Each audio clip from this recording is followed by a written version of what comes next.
Friends, कशा आहात? स्वागत आहे तुमचं आपल्या यूट्यूब चॅनलवरती। तर आज आपण बनवणार आहोत मुळ्याची भाजी। तर ही भाजी बनवण्यासाठी आपल्याला नाही कोणता कांदा, लसूण, टोमॅटो किंवा नाही कोणते मसाले वापरायचेत। अगदी झटपट बनणारी ही मुळ्याची भाजी। चला तर करूया।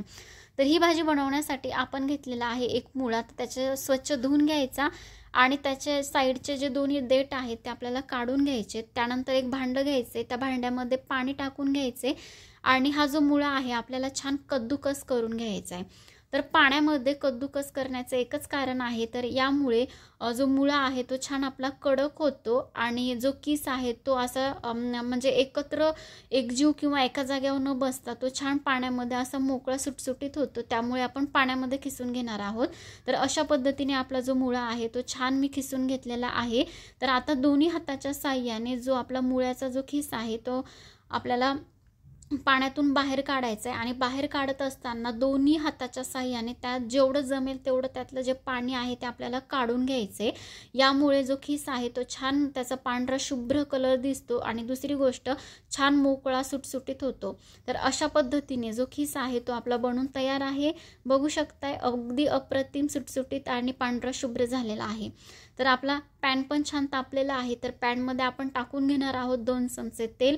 तर ही भाजी बनवण्यासाठी आपल्याला जास्त तेल सध्या लागत नाही।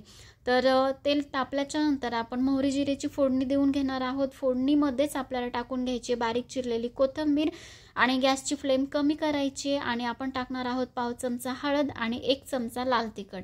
तर ही जी फोडणी आहे ही छान आपल्याला तळून घ्यायची आणि लगेचच यामध्ये मुळ्याचा खिस घालून घ्यायचा आहे। तर हा खिस घातल्याच्या नंतर ह्या फोडणीमध्ये छान आपल्याला एकजीव करून घ्यायचा आहे। तर फ्रेंड्स, तुम्ही जर आपल्या चॅनलवरती नवीन असाल आणि अजूनही तुम्ही आपल्या चॅनलला सबस्क्राइब केलं नसेल तर लगेचच आपल्या चॅनलला सबस्क्राइब करा। तर फ्रेंड्स, तुम्ही बघू शकता अशा पद्धतीने जी भाजी आहे किंवा जो मुळ्याचा खिस आहे तो आपण फोडणीमध्ये छान एकजीव करून घेतलेला आहे आणि त्याला कलर सुद्धा छान आलेला आहे।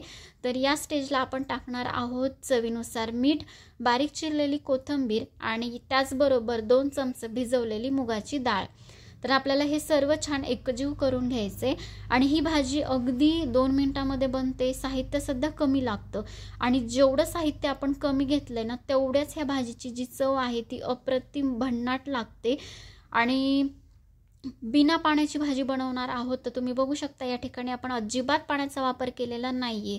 तर जी डाळ आहे ती आपण भिजवून घेतलेली आहे, त्यामुळे फक्त वाफेवरती आपला जो मुळा आहे तो सध्या शिजतो आणि डाळ सुद्धा शिजते। तर अशा पद्धतीने छान एकजीव झालेली आहे। तर आता आपल्याला याला झाकण न ठेवता असंच 2 ते 3 मिनिट याला छान अशी वाफ काढून घ्यायची आणि तुम्ही बघू शकता आपली मस्त छान आपली वाफ झालेली आहे आणि भाजी सध्या छान शिजलेली आहे, डाळ सुद्धा शिजलेली आहे। तर अशा पद्धतीने आपली मुळ्याची भाजी किंवा कोणी कोणी याला मुळ्याची चटणी सुद्धा म्हणतं, तर ही आपली बनवून तयार झालेली आहे। आणि तुम्हाला जर आजची नवीन वेगळ्या पद्धतीची भाजी किंवा रेसिपी आवडली असेल तर व्हिडिओला लाईक करा आणि चॅनलला सबस्क्राइब करायला विसरू नका। Thank you for watching.